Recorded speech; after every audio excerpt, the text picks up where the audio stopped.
제일 중요한 거, 투자자들이 과연 뭘 보고 투자를 할까? 그래서 스타트업의 IR 피치 덱은 우리가 어떤 인력을 가지고 있는지가 훨씬 더 중요합니다. 투자자분들한테, VC분들한테 물어보면 어떤 거 보고 투자 결과적으로 결정이 되세요? 하면 되게 많은 분들이 결정합니다 하는 경우가 많아요.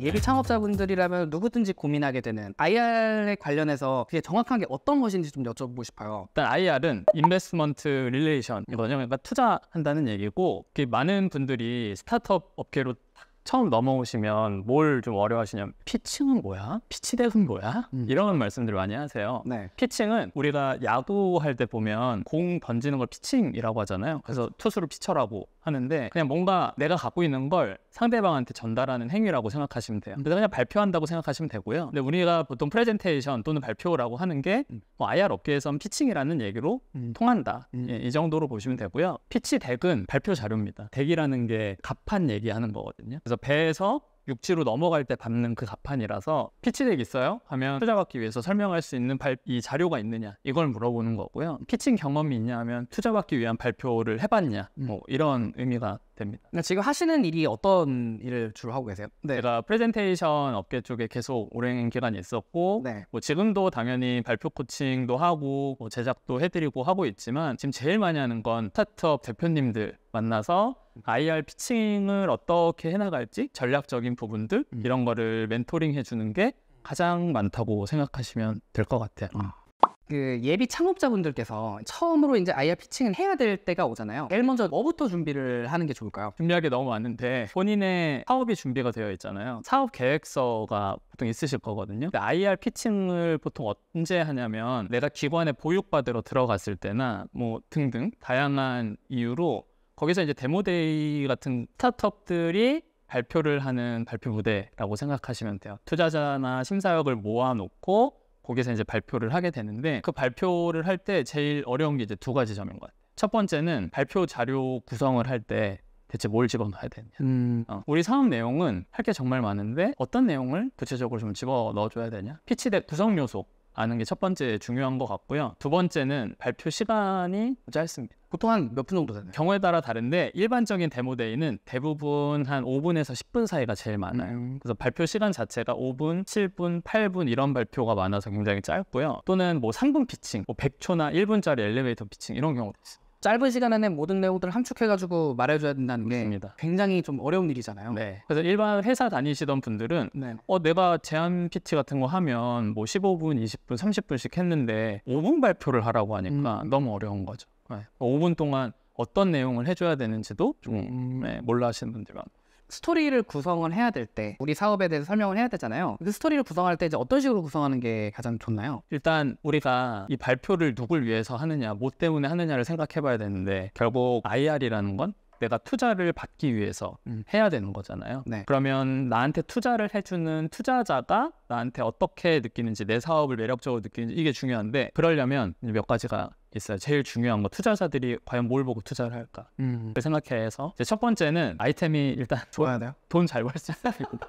네, 돈 잘 벌 수 있어야 되는 게, 왜냐면 이제 뭐 이쌤도 그렇지만 내가 뭐 주식 투자도 마찬가지잖아요. 네. 투자해서 돈을 버는 게 목적이기 때문에 투자사들도 이 기업의 아이템에 투자를 해서 돈을 벌어야 되니까 돈 잘 벌 수 있는 아이템인 거 당연히 이제 중요하고요. 두 번째는 이 아이템을 통해서 세상의 어떤 지점이 바뀌어야 돼요. 그러니까 우리가 스타트업이라는 거는 기존의 세상을 조금 더 나아지게 만드는데 어떤 비전을 갖고 있어야 되거든요. 네네. 근데 그것을 할 수 있어야 되는 거고, 그게 할 수 있다면 보통은 돈도 벌 수 있습니다. 근데 어떤 기업들 같은 경우에는 이 아이템이, 이 솔루션이 세상을 바꿔줄 것 같은데 돈 벌 구석은 잘 안 보이는 경우가 있어요. 그런 거는 만들 수 있습니다. 시간이 지나면서 그 대표님이 또 많은 조언을 받고 하다 보면 사람이나 세상을 바꿔주는 그 확고한 어떤 비전이 있고 그것을 실행할 수 있다면 보통은 돈 벌 수 있게끔 구조가 어떻게든 잡히게 되어 있어요. 세 번째는 이런 일련의 것들, 돈 벌 수 있는 아이템을 만들고 실행하는 걸 할 수 있는 인력이 있느냐, 그 대표가 그것을 확실히 할 수 있는 사람이냐, 이게 잘 드러나도록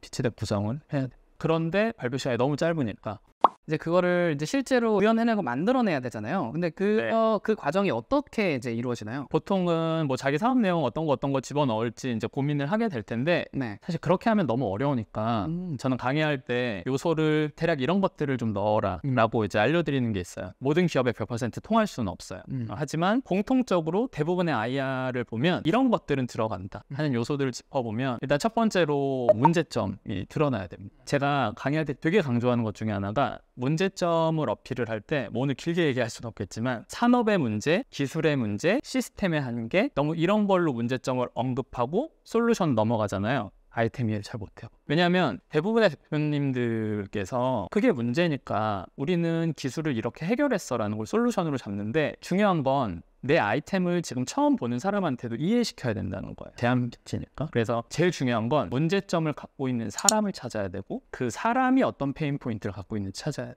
산업의 문제가 아니라 그 산업에서 일하고 있는 사람이 어떤 문제점을 겪고 있느냐. 그 문제점을 드러내주고 우리 솔루션에서는 그럼 이 문제점을 우리가 어떤 방식으로 해결해서 더 나은 방향으로 만들어줄 것인가가 명확하게 나와줘야 되고요. 그 이외에 뭐 많습니다. 아이템의 강점, 또 비즈니스 모델, 어떻게 돈 버는 건지 나와야 될 거고, 그다음에 이제 시장, 이 시장의 크기가 얼마나 고 그 중에서 내가 타겟하는 거 어느 정도냐, 계획도 이제 있어야 되겠죠. 로드맵, 마일스톤 뭐 다양한 이름으로 불리긴 하지만 어쨌든 계획이 또 앞으로 어떻게 사업해 나갈지 계획이 있어야 되고, 당연히 아까 우리가 인력이 있는지 보여줘야 되니까 팀원, 팀빌딩 페이지가 또 빠질 수가 없고요. 그래서 스타트업의 IR 피치 덱은 회사 소개가 아니라 팀 소개가 들어갑니다. 네. 회사가 중요한 게 아니고 우리가 어떤 인력을 가지고 있는지가 훨씬 더 중요한 거죠. 근래 만났던 팀들 중에 그러니까 뭐 시장에 대한 인트로로 시작하긴 해요. 맨 처음에. 근데 여기서 이제 바로 뭐가 나와야 되냐면 사람 쪽으로 연결이 돼야 되는 거예요. 이렇게 큰 시장이고 돈도 많이 쓰고 있는 시장인데 되게 골퍼들이 어려워하는 지점이 있는 것 같아요. 그러니까 산업에 대한 얘기에서 빨리 사람 쪽으로 접근을 해야 돼요. 왜냐하면 결국 우리 아이템을 사용하거나 또는 우리 아이템을 구매하는 건 사람이거든요. 그러니까 사람 입장에서 불편한 점. 그래서 이제 이 사람들이 어떤 게 어려운지를 문제점을 페인 포인트를 정리를 해놓은 거예요. 스스로 문제 찾는 게 너무 어렵다, 수익.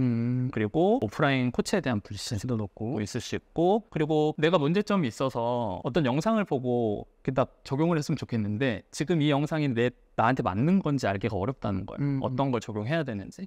그래서 이런 문제점들을 우리가 이런 솔루션을 통해서 해결해 주겠다는 거예요. 솔루션이 어떤 건지 대략적으로 설명하는 게 있고요. 그 다음에 이제 솔루션 파트로 넘어가서 뭐가 있냐면 우리가 아까 문제점이 3가지가 있었죠. 그러면 첫 번째 문제점 우리가 이런 방식으로 해결을 해줄 거고, 두 번째는 이렇게, 세 번째 이렇게 해줄 거고. 이 구조가 사실은 좀 잘 드러나 있어야 되고요. 정말 그 강조드리고 싶은 것 중에 하나는 제가 여태껏 많은 자료들을 봤잖아요. 그렇죠. IR 덱 적어도 한 4-5천 개는 봤을 텐데 데모데이 가서 발표 들어보고 이제 저희가 심사하는 경우에도 뭐 같이 다른 투자자분들이랑도 또 같이 얘기하는 경우가 있거든요. 그러면서 이런저런 얘기를 하는데 평균적으로 5분이든 10분이든 IR 피칭을 딱 했어요. 데모데이 때 해서 아이템이 확실하게 이해가 된다 이런 팀이 절반이 안 됩니다. 아 진짜요? 네. 왜 그럴까요? 일단 시간이 사실 짧기도 하고요. 내가 하고 싶은 얘기랑 상대방들을 이해시킬 수 있는 언어랑 다르다는 거를 잘 인지를 못 하시거나 아니면 IR 덱에서의 구조가 조금 너무 아이템의 강점 위주나 기술 위주로 들어간다거나 이런 팀들이 많아요. 그래서 특히나 IR 쪽이 어려운 분야가 딥테크 기반이나 바이오 팀들이 사실은 아이템 이해시키기가 좀 어려워요. 왜냐면 일반인들과 어느 정도 거리감이 좀 있다 보니까. 그래서 더더욱 우리가 사람을 중심으로 들어가야 되는 거예요. 투자자라고 해도 모든 사업 분야를 다 알 수가 없거든요. 보통 대표님들은 그 분야의 전문가예요. 그래서 이지쌤이 파워포인트를 너무 잘 하시잖아요. 근데 파워포인트라는 게 어떤 건지도 모르는 사람한테 설명을 해야 된다고 하면 되게 쉽게 설명을 해줘야 되거든요. 그렇죠. 근데 그거를 못 하시는 거죠. 투자 심사역들이 다방면에 정말 지식이 많고 워낙 많이 보시니까 이해도가 높긴 하지만 그렇다고 해서 모든 걸 다 이해할 수는 없거든요. 최대한 좀 쉽게 해줘야 되는데 그걸 하기가 좀 어려워하신다. 그래서 이런 구조들을 통해서 내가 어떻게 문제점 집어넣고 솔루션 집어넣고 그 다음에 어떤 요소를 집어넣을지 이런 걸 좀 결정을 해놔야 돼요. 아이템 어필을 시켜주고 내가 얼마나 돈 벌지를 또 보여주셔야 되니까 일단 이해가 저한테도 어느 정도 되어 있어야 되거든요. 근데 저도 이해하기 힘든 것들이 있어요. 가끔씩 있어요. 그래서 저는 솔직하게 말씀드립니다. 제가 이해 못하면 대부분 이해 못할 겁니다. 또는 뭐 사실 쉽게 할 수 있는 방법이라는 게 거의 존재하기는 어려운데 그렇죠. 성과가 있는 팀들 같은 경우에는 성과 위주로, 그래서 IR 하기가 어떻게 보면 가장 어려운 단계입니다. 우리가 신뢰성만 가지고 우리 아이디어로 모든 매력들을 다 보여주셔야 되니까 네. 다른 것보다도 아이템에다가 쏟는 시간이 많아야 돼요. 전체 시간 중에 뭐 기술의 강점 이런 것보다도 아이템 자체를 설명하는 시간을 좀 길게 가져가셔야 됩니다. 그 사이에서 우리 팀이 투자를 받을 수 있는 확률을 높일 수 있는 방법? 경쟁도 하기도 하지만. 이거는 제가 산통 깨는 분위기 있는데 괜찮아요. 저 일단 튀지 말라 그래요. 뭐 이거는 좀 다를 수 있어요. 어떤 분들은 이분의 이런 인트로가 너무 특이하고 좋았다 이런 걸 소개해 주시는 분들이 있거든요. 근데 저는 대표님 유니크해지려고 하지 마시고 기본 베이직이 탄탄해지고 난 후에 생각하셔도 됩니다 라고 말씀드리거든요. 제가 어느 정도 구조를 짜드려 멘토링을 하면 이 구조대로 하고 나서의 문제인 것 같아요. 유니크해지고 정말 특별해지는 거는 사업이 어느 정도 궤도에 올라가지 않으면 사실 할 수 없습니다. 해봐야 그냥 블러핑일 가능성이 높죠. 뭔가 특별해지는 것보다는 일단 기본적으로 내 아이템을 이해할 수 있게 만들어주고, 제가 아까 말씀드린 것처럼 10팀 발표하면 아이템 제대로 딱 이해되는 팀이 5팀이 안 된단 말이에요. 그러니까 우리는 그것만 일단 통과하자는 거예요.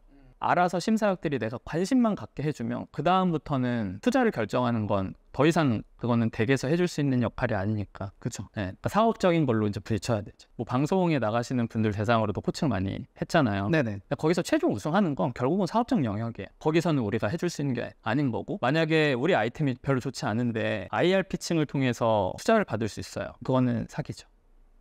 피칭 덱을 하기 위해서 스토리도 준비도 됐고 어느 정도 좀 했어요. 이제 네. 그 자료를 만들어야 되잖아요. 자료 만들 때 팁 같은 것도 좀 있을까요? 사실 만드는 거는 다 거기고 일단 기업의 아이덴티티가 잘 녹아들어 있으면 좋다 정도? 왜냐면 우리가 기업의 이름은 예를 들어서 이지쌤인데 거기에서 이제 나온 아이템 이름이 뭐 다른 게 있을 수 있잖아요. 네. 근데 그 아이템에 따라서 색깔도 다를 수 있고 어떤 개체 같은 것도 좀 다르게 잡을 수 있고 그렇거든요. 그래서 어쨌든 그 기업의 아이덴티티가 좀 잘 녹아있는, 제품이 잘 녹아있는 형태인 게 좋을 것 같고요. 그리고 제한PT 강의할 때도 많이 말씀을 드리지만 가독성이 되게 중요합니다. 네, 가독성. 근데 이제 그 가독성 중에서도 제가 제일 중요하게 생각하는 거는 모든 페이지에 메시지가 명확하게 있어요. 근데 제가 말하는 모든 페이지라는 건 제목부터 땡큐 페이지까지 모든 페이지를 얘기하는 거예요, 정말. 그래서 모든 페이지에 메시지가 명확하게 있어야 되고, 더 IR 되게 그래야 되는 이유는 우리가 시간이 별로 없기 때문입니다. 한 장도 버리면 안 돼요. 근데 생각보다 많은 분들이 장표를 제가 봤을 때 그냥 버리는 분들이 있어요. 그런 게 나오지 않게끔 하는 게 제일 중요하죠. 이 페이지는 없어도 피칭하는데 지장이 없을 것 같아 라는 생각이 들면 그 페이지는 빨리 빼거나 아니면 뭔가 의미를 만들어줘야 돼요. 그냥 흘려보낼 수 없으니까. 제가 이제 가끔 디자인도 해드리고 하다 보면 대표님 요 페이지에 이 내용 왜 넣으셨어요? 할 때 있어요. 제가 그거까지는 언급은 못하는데 그래도 그것도 중요한 거라서 보라고 넣었다. 어차피 못 본다는 거예요, 그거는. 네. 그거는 빼서 뒤로 보내는 게 나은 거죠. 그리고 잘 아시겠지만 네. 시간도 버리는데 그거 안 하고 그냥 넘어가신 분들 있잖아요. 맞아요. 어차피 시간 안 되니까. 네. 근데 그러면 장표가 복잡해져서 사람들이 진짜 중요한 거를 더 잘 못 봐요. 그게 더 문제인 거죠. IR 덱 같은 경우에는 데모데이나 발표를 위한 덱이 있고요. 또는 자기가 이건 사업이 어느 정도 되면 풀 덱이라고 해서 훨씬 길게. 근데 그거는 투자사랑 미팅할 때 쓰면 되는 거예요. 투자사에 그리고 또 이 자료 자체를 보내주는 경우도 있기 때문에 내용이 조금 들어가도 되는데 사실 일반적으로 데모데이에서는 내가 보여줄 수 없는 거는 그냥 참고 자료, 어펜딩스로 넣는 게 더 맞는 거죠. 말씀하시는 것처럼. 결국에는 자료도 잘 만들고 스토리도 구성을 했으니 이제 프레젠테이션을 해야 되잖아요. 네. 프레젠테이션에서도 뭐 다 중요한 부분도 있겠지만 특히 IR 피칭에서 중요한 부분은 뭐가 있을까요? 실제로 나갔을 때는 메시지를 전달하는 포인트가 있고 그 다음에 그 대표가 어떤 느낌을 주느냐, 이제 요 두 개가 되게 중요할 것 같아요. 피칭을 하실 때 제가 보통 요구해드리는 건 본문 페이지 기준으로 봤을 때 모든 페이지마다 제일 중요한 걸 먼저 얘기하라고 얘기합니다. 그러니까 두 걸씩 피칭이 돼야 돼요. 제일 중요한 거 먼저 얘기해주고 그 다음 설명해주고 페이지가 이제 그렇게 진행될 수 있게끔. 근데 이제 사람 얘기는 왜 하냐면 투자자분들한테, VC분들한테 물어보면 어떤 거 보고 투자 결과적으로 결정이 되세요? 하면 되게 많은 분들이 사람 보고 결정합니다 하는 경우가 많아요. 근데 그게 여러 가지 의미를 내포하고 있어요. 이 사람이 이 업무, 이 사업을 할 수 있는 역량이 되는가도 당연히 보겠지만 이 사람의 느낌 자체도 본다는 거예요. 왜냐하면 제가 대표님한테 투자를 하게 되면 그 다음부터 뭐 하게 되냐면 우리가 같이 일을 해야 돼요. 그러니까 이 사람이 뭔가 나랑 안 맞거나 아니면 너무 회피적인 성향이 있다거나 아니면 사업에 대해서 기술만 되게 중요시하고 사업을 끌고 나가는 힘이 약해 보인다거나 이런 느낌을 주면 사실 별로 좋지 않죠. 그렇네요. 그래서 IR 피칭을 할 때 제가 말씀드린 것 중에 하나가 뭐냐면 기술 기업도 마찬가지예요. 내가 기술자가 아니라 사업가라는 걸 어필하셔야 돼요. 근데 많은 대표님들이 내가 기술 기업이면 기술이 얼마나 좋은지를 너무 많이 어필하고 사업적인 마인드가 얼마나 있는지 어필을 잘 못하세요. 근데 결국 대표님은 대표라는 그 존재는 내가 사업을 잘 이끌고 갈 수 있어야 되거든요. 그래서 IR 피칭을 할 때도 내가 사업가적인 역량이 얼마나 있는지 그 계획이 얼마나 잘 서 있는지 이런 거를 자신감 있게 피칭해 주시는 게 제일 좋죠. 내가 아이템은 정말 잘 만들고 이거를 진짜 실현할 수 있는 힘도 있는데 IR 피칭을 할 때는 그 힘이 전달이 잘 안 되시는 거예요. 발표 코칭을 할 때 저는 단어 처리나 그다음에 어미 처리 이런 거를 다 정해드려요. 피칭을 하실 때도 이 데모데이마다 현장이 다 다르기는 하지만 어느 방향을 향해서 서야 되는지 어떤 자세를 취해야 되는지 이런 것들을 다 말씀을 드리거든요. 이런 요소 하나하나가 모여져서 자신감을 느끼게 만들어줘요. 우리가 발표자 이미지라는 게 단순히 옷을 잘 입고 이런 게 아니거든요. 일단 몸 방향은 반드시 청중이나 심사평가자의 정중앙을 향해 있어야 돼요. 대부분은 발표 장표 쪽으로 돌아 있는 분들이 많아요. 발과 몸이 향하는 건 청중 정중앙이어야 돼요. 뭐 아이 컨택 이런 게 왜 중요하냐고 물어보시는 분들 있거든요. 그래요? 네, 아이 컨택은 따로 훈련시키는 방법이 있긴 한데 일단 아이 컨택을 왜 해야 되냐고 물어보면 강사분들 중에서도 청중과의 교감이 중요하다 이런 얘기를 하시는 분들이 있어요. 청중과의 교감도 중요한데 저는 보통 뭐라고 말씀드리냐면 발표자가 청중한테 부담을 줄 수 있어야 된다고 얘기합니다. 사람이 사람을 쳐다보고 있으면 내 얘기를 그래도 조금 듣게 돼 있어요. 청중들이 잘 움직이지 않는 이유는 책임감이라는 게 있거든요. 청중들도 앞에서 발표하는 사람들이 있을 때 그거를 내가 봐줘야 된다는 책임감이 있어요. 청중이 3명이 있어요. 그러면 3명의 청중은 웬만하면 좀 집중해줘요. 근데 이게 10명, 20명으로 넘어가면 집중 잘 안 해도 괜찮다고 생각합니다. 그래서 그거를 내가 5분, 7분 이런 짧은 발표가 IR덱은 많으니까 발표 끝단까지는 최대한 끌고 갈 수 있어야 되는 거예요. 내 발표를 들을 수 있게끔. 그래서 아이 컨택을 해야 되는 거죠. 저 사람이 날 안 쳐다봐요. 부정적인 느낌이면 최대한 긍정적인 사람 쳐다보면서 해주시면 됩니다. 또 안 되면 최대한 아는 사람들 심어놓고 네네. 팀원들 최대한 많이 데리고 와서 하셔도 괜찮습니다. 뭐가 됐든 내가 최대한 자신감을 가질 수 있는 그 상황을 좀 세팅을 해줘야 되죠.